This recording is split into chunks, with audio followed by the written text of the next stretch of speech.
Hey there, fellow classic comic collectors. As always, I'm Scott Harris King. Today, I'm back with an exciting new convention report from an exciting new convention. Yes, over the weekend, I went to the first ever Indie Comics Creator Con. It's a convention in New Haven, Connecticut that's just for people who make their own comics. As indie gets, people who are independent creators, writers, artists who make their own comics. So it was very exciting for me to have a table at that convention. I got a lot of cool stuff I'm going to be showing you from some of the other creators. Interestingly, there was actually one back issue dealer there, and I got a big pile of cool back issues as well. So I'm going to have a bunch of cool indie books that you've probably never seen before, and a bunch of really cool back issues. So it was a great show. Before I dive into it, just real quick, want to mention we're still on our road to 1,000 subscribers. We're almost to 1,000 subscribers. So in the link down below, you'll find a link to a video where I'm doing a big 1,000 subscriber giveaway. Just check out that video for the details. Basically, you just have to be a subscriber, leave a comment on that video asking me a question, and then when I hit to 1,000 subscribers, I'm gonna roll the name of wheels, and we're gonna give away 3 mystery boxes of comics to you, loyal viewers. The other thing I want to mention real quick is that next week I'm going to be launching my latest new comic book quest issue number 3. So I'm going to be doing a live stream next Monday, the 18th. Hopefully, we'll have that on time. Coming right down to the wire to get that campaign ready. But I've got the link for that down below as well. For the Kickstarter campaign for Quest 3, you can click on the notify me on launch to make sure you don't miss that, and you can catch up on the whole series there. So anyway, just wanted to point out in the description, if you're someone that doesn't read the descriptions, there they are. But now, business done. Let's get to the other business, which was the comic book show I went to. So again, this is the first time they've done this show. As you know, I've done some other shows like this in the past. Last fall, I finally had a chance to have a table at the Massachusetts Independent Comics Expo in Boston, and it was fantastic. So I was really excited for this opportunity to meet other indie creators, to check out their books, and also to, show people my books and meet some of you and sell you stuff so you can read the stories that I've been working on for the last 6 years. And it was really cool. I haven't really spent much time in New Haven. It's the home of Yale University. This was on a campus, but not the Yale campus. I forget what the name of the college was, to be honest. Southern Connecticut, something, maybe? I don't know. But really nice venue.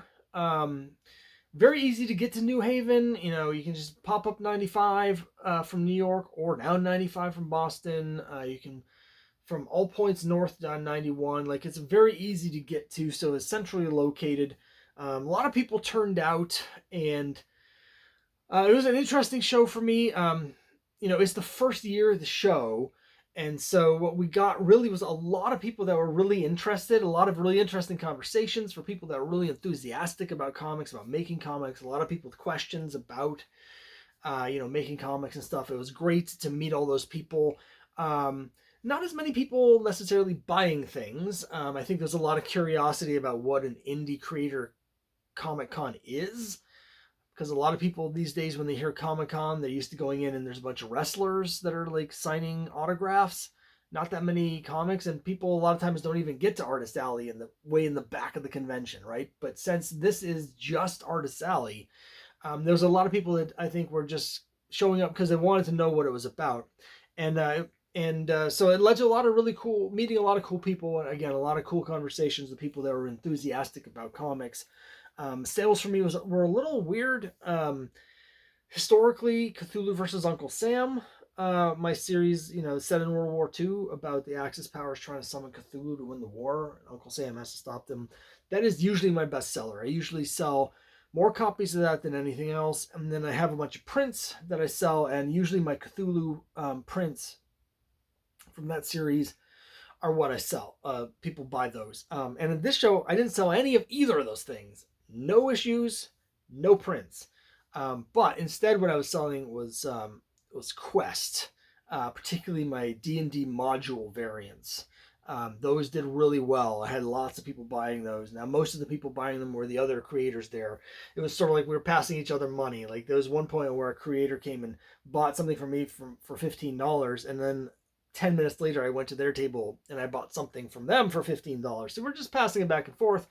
But the upshot is we end up with a bunch of cool comics to read. And so let me just jump right in and show you this. I should say, you've probably guessed by now, we're 5 minutes into the video and you haven't seen any footage from the convention. I just forgot. There's a couple points where I was like, oh, I need to take video of the convention, but we were just sort of so into it that I just spaced out on actually taking a video. But let me start by showing you the other indie comics that I got. Now there's one that I don't have with me here. It was a little mini comic that someone gave me.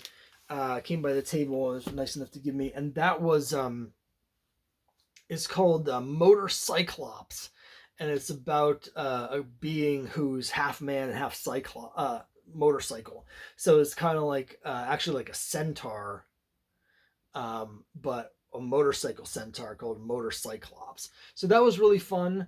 I also got this little mini comic called Cosmic Cat, mini comic volume 1 that someone threw in for one of the purchases from a creator. It's got some cool little mini comics there, so I appreciated that very much.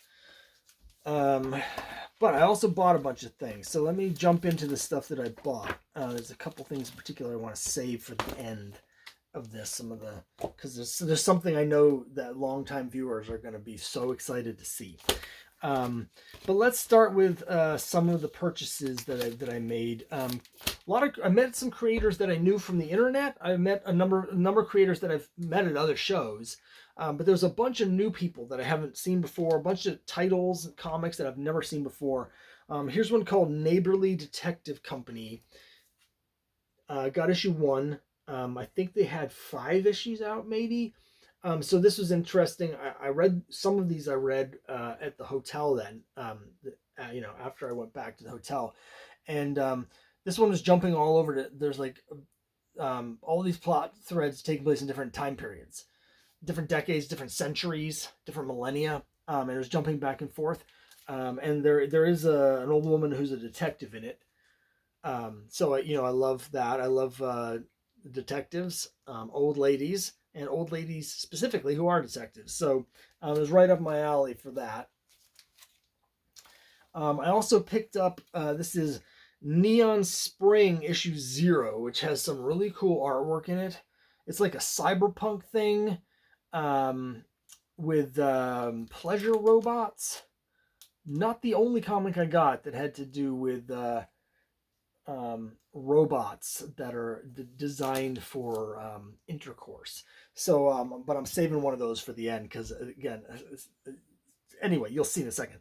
But really good art. There's sort of a new wave of cyberpunk stuff happening right now that I'm digging quite a bit.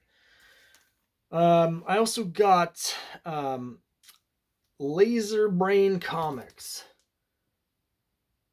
which was really cool. I really appreciated that it had a very sort of retro vibe to the artwork. Very sort of Silver Age Marvel. I love the bright colors. Very sort of Ditko-esque. Like, check out this 2-page spread here. Right? There's 2 stories. One was about a teenage girl who gets pulled into some kind of weird, ancient Egyptian dimension where one of the ancient gods gives her superpowers and she turns into the Red Cat. And then the other one is the backup story. Philo Farnsworth is a kid who ends up accidentally getting a hold of an alien artifact and has to stop an alien invasion using it. So it was a lot of fun. A lot of these, there are multiple issues out for a lot of these titles, but I was trying, I have a limited budget and I was trying to spread it around. So rather than spend all my money getting like all 8 issues of one series or another, I bought like one thing here, one thing there. I was trying to really sort of spread the love among as many creators as I could afford to, which wasn't as many as I would like to, but there's only so much you can do. This one is interesting. It's Wesley the Robot, and I got issue 9, which is actually the last issue. So it's a 9-issue series. They had the trade, but again, I didn't quite have enough money to spend for a whole trade. So instead, I got this individual issue, and the guy said I should probably get this one, even though it's the last issue. And I did really dig the retro, like Iron Man logo and design. I'm a sucker for anything retro looking. And homage covers, which we're about to see in a second. So I was excited. I haven't had a chance to read this one yet, but I'm excited to dig into it, even though I'm reading the end of the series. So we'll see how that works out. Here's a really cool from Lenovations Press, and this is cool. I know some of you are really going to dig this. It's Red Mask Rides Again, and this is a creator who, like me, uses a lot of public domain superheroes. He's got one featuring the Avenger. But I wanted to get the Red Mask, Western character that used to appear in the pages of Tim Holt back in the Golden Age. Really good art in this, and an interesting twist that I won't spoil for you. But this first issue ends with quite a twist ending, leading into the second issue. So I didn't get issue 2, so I don't know what happens. But it was a nice twist, different take on Red Mask, but really good artwork. And again, I always love when people are bringing back these classic characters. As you know, I really, really love that. I also got an issue of By the Time I Get to Dallas, and this is a character, Colin Devonshire, who I've known from the internet. We've done cross promotion in the past, but I've never met him before. And when I was looking through his table, I definitely wanted to get one of his comics, and he had this. I had to get it because, as you can see, it's an homage to the cover of Alpha Flight number 12, which is just this much before my time. My first issue of Alpha Flight, I think, was 22. Might have been 23, but my first issue of Alpha Flight was like less than a year after this. But this, of course, was an infamous, at the time, issue of Alpha Flight. So I saw this cover, immediately knew what it was. This was a limited edition variant and only 75 printed. Again, I'm a sucker for the homage covers. You guys know how much I love doing those for my own comics. So I had to get this version. I haven't had a chance to dig into some of these stories yet. I've only read some of them.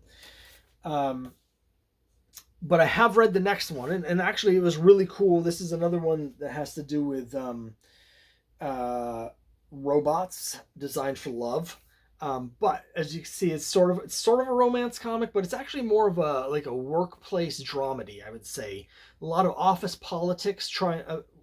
It's about the company that makes these robots, trying to test them and get the marketing right and the programming right. And it was really good. But of course, I had to get it because it had this retro Silver Age DC romance cover. It says "Have a fling with erotic." See, erotic. The font here looks to me like it's like a young romance sort of font. Well, it's interesting. The font is actually more like a girl's love story sort of font, but the way it's set out here reminds me of some of the young romance issues. But anyway, it's also, the cover is funny if you look at it. It's the famous internet meme, the stock photo of the guy walking with his girlfriend and he's checking someone else out and she's reacting in shock. But so it's a parody of that. But anyway, I just love, again, I'm just a sucker for the trade dress. It makes a big difference to me. And the cool old stuff is what I'm drawn to. And, again, I really like the story. It was really cool. So I was digging that quite a bit. One thing I forgot to show earlier, different, let me see, hold on. There's something else in here that I wanted to show you, if I can find it.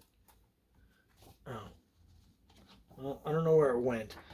Because they had postcards for erotic as well, and one of them had another retro Bronze Age style romance cover that was really cool. but I don't know what happened. I must have dropped it somewhere. I've got piles of stuff here. So anyway, I don't know where it is. Another thing I got, someone passed this out. It's a little mini comic called Bell Ringer. Haven't had a chance to read it yet, but the people that were doing Bell Ringer had a really cool table setup where they had like this figure, it was almost like an automaton that was made out of wood, but with a big bell for a head, and turning this big mechanism. It was really neat. It was really large too. So that was cool, and I appreciate them giving this to me. So I want to dig into that. So you can check this out online. And then finally for the indie comic stuff, you guys are going to be over the moon to see this because, believe it or don't, Mangull, the guy that does Mangull, was there. And you know how awesome Mangull #1 is. I bought this at a show 2 years ago now, I think. Could it be 2 years? Wow. Yeah, but I think it was. However long ago it was been a while, but here it is, Mangull #1. I bought a second copy of Mangull #1, but wait. When I bought it last time, I only got issue 1, and then when I got home and read it, I was like, man, I can't believe I didn't get the other ones. But look what I got. Yes, it's Mangull #2. It wasn't quite as fun as Mangull #1, but since Mangull #1 is incredible, it's really hard to live up to those standards. But I finally got issue 2, and as you can see, I bought another copy of issue 1. So why did I get a second copy of Mangull #1 when I already have it? I'll tell you why. Because I'm going to throw this into one of the 3 mystery boxes. So if you haven't signed up for that 1,000 subscriber giveaway video and you're desperate to read Mangull, this is going to be in one of those mystery boxes. So look for that. But it's just absolutely fantastic. So I was so excited to see Mangull #2.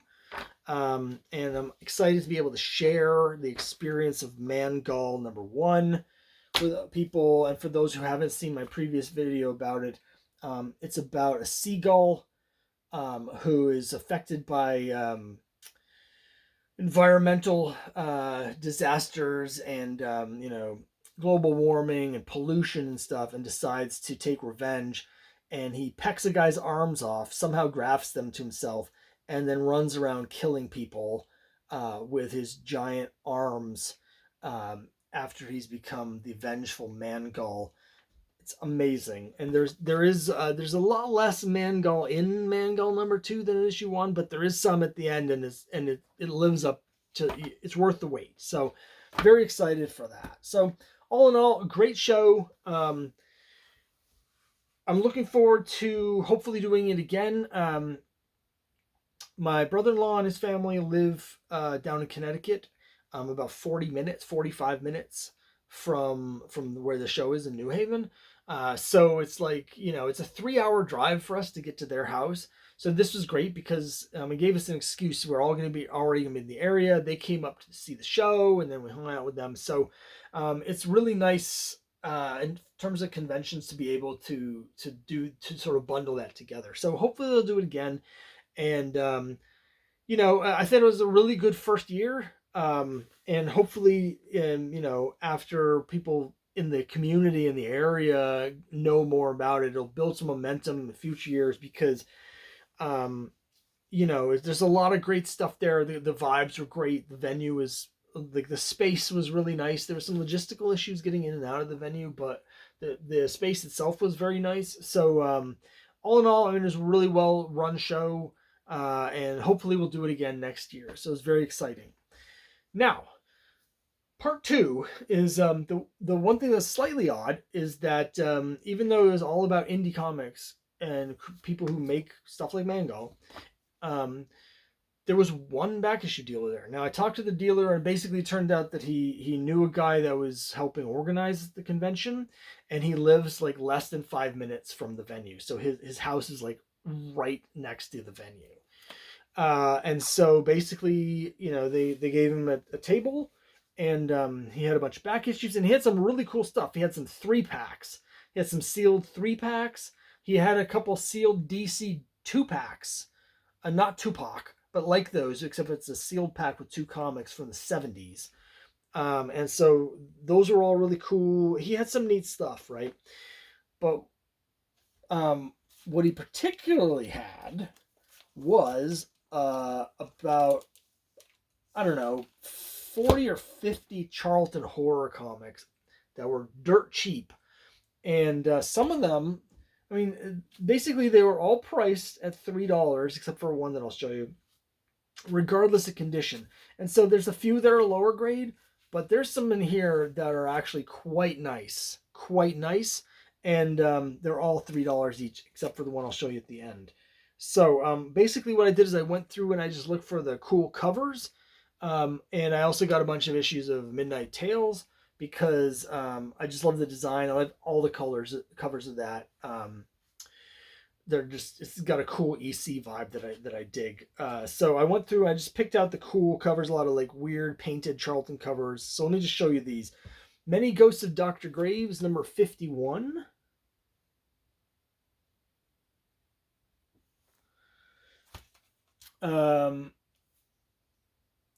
Ghost Manor, number 27. And this one is one of the lower grade ones, but it's got, again, another cool like painted horror cover. Ghostly Haunts 41. Now, I already have a copy of this that's higher grade. That is, it's like a, you know, a 7 or 8. It's nice for a Charlton of any era. This is an all-time classic cover, and this one may actually be even nicer, even though it's just $3. This all-time classic Bronze Age horror cover for $3. Even though I already had one, I could not leave it in the box for that price. And just really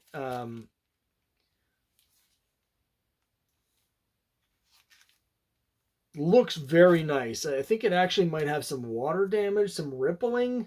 It presents perfectly, but like if you feel it, it feels like it's a little ripply. So that might be why it was on the cheaper side. But just really cool looking. What I'm gonna do is I'm going to compare this to the copy I already have, and then whichever one is nicer, I'm going to keep. And the other one is going to go in one of the mystery boxes. So, yeah, it's unfortunate about the water damage, but other than that, it's like it presents beautifully. You put this in a Mylar, and it's going to be amazing.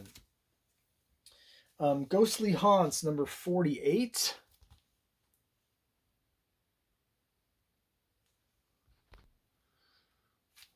Let me show you that cover again. Ghostly Haunts 50. This one's a little rougher, but still, again, really cool covers.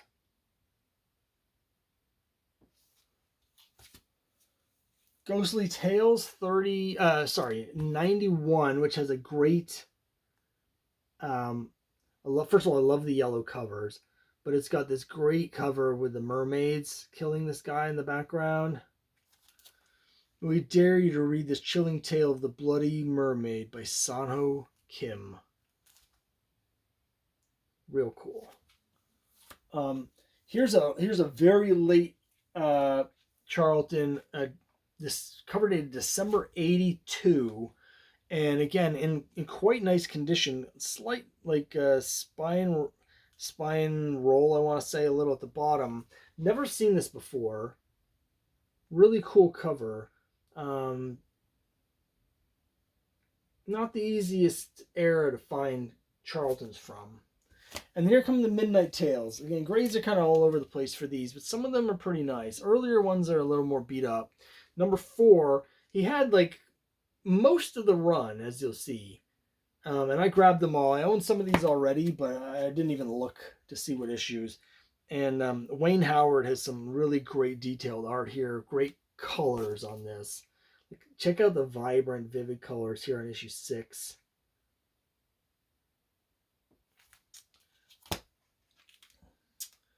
Number 7.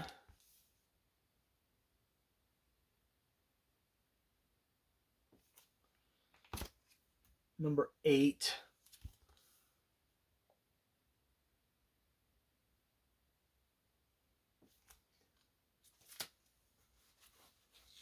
number 12.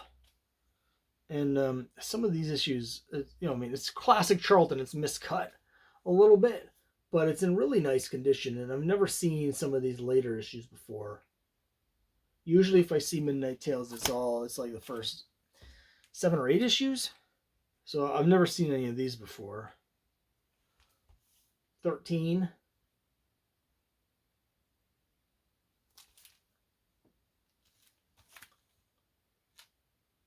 14.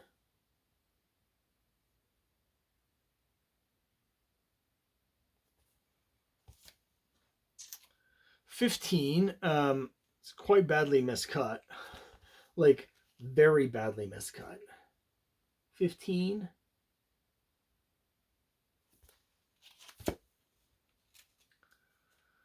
16.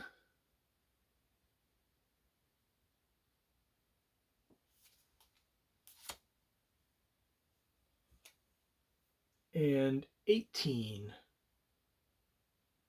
Which is interesting. So 18, it still has a thing here saying created by Wayne Howard, but this is not the same artist. Or if it is, it's totally different inker. I don't know. It does not at all look like the same artist to me. So I could be wrong. I'm hardly an expert on Wayne Howard or Charlton or this series, but just looking at it, it just does not look particularly like the figure of Professor Coffin here, just the way everything is inked, just doesn't look like it's the same artist. But this is the last issue, 18. I think there might be a couple issues from the 80s. This is from May of 76. I think in the 80s they might have done some reprints of these, but with the Professor Coffin logo. Finally, in addition to all those are all $3 each, right? And again, conditions are kind of all over the place, but some of them are quite nice. A lot of them are mid-grade, but some of them are pretty nice. They had some really nice ones, and those are priced a little bit more. The only one that I got, it's got a little ding up here. Ding's not the right word. A little bit of a stain that's almost looks like almost looks like overspray, but very, very flat, nice, clean, no creases, super nice copy of Haunted Love number 4. This was $10. I've got most of this run, but I don't think I had this issue already. 5 and 6 are 2 of my favorite romance covers. And there's some really great covers in this run. But 4 I don't think I had, so it was nice to get like a really nice higher grade copy of this. And it was just unexpected to see these at all at the show. So very excited to get those. Again, the price was great, and so many great underrated Charlton cover artists and horror covers and stuff. So just all around great show. And I'm looking forward to doing it again. So let me know what you think down below. I'll see you next time.